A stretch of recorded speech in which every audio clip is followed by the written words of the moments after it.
त्याग गर्ने नाम पहिलो लिस्टमा मैले आफ्नो नाम चढाएको छु। मलाई केही पनि चाहिएको छैन। कसैलाई चुनाव चिन्ह चाहिन्छ, मेरो स्वागत छ, लैजानुस्। पार्टी चाहिन्छ, लैजानुस्। झन्डा चाहिन्छ, लैजानुस्। पार्टी अफिस चाहिन्छ, सिङ्गो पार्टी लैजान्छ, लैजानुस्। सभापति चाहिन्छ, उपसभापति चाहिन्छ, लैजानुस्। देश बन्नु पर्यो, व्यक्तिको कुनै ठुलो कुरो होइन। जेन्जी भाइ हो, रवि दाई पनि साथमा छ, किन चिन्ता गर्छ?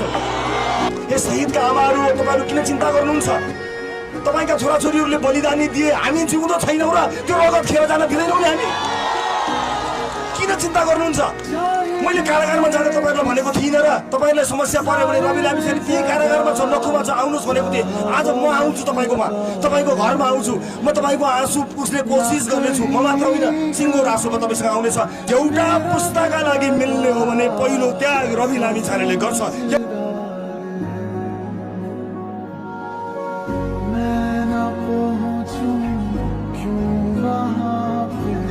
हिलो सफा गर्नको निमित्त मैले त्यहाँ डुबुल्की मार्नुपर्नेछ र कुनै समय केही क्षणको लागि त्यो हिलो लागेको फोहोरी र म सफा गर्न गएको मान्छे उस्तै देखिन सक्छु। तर तपाईँ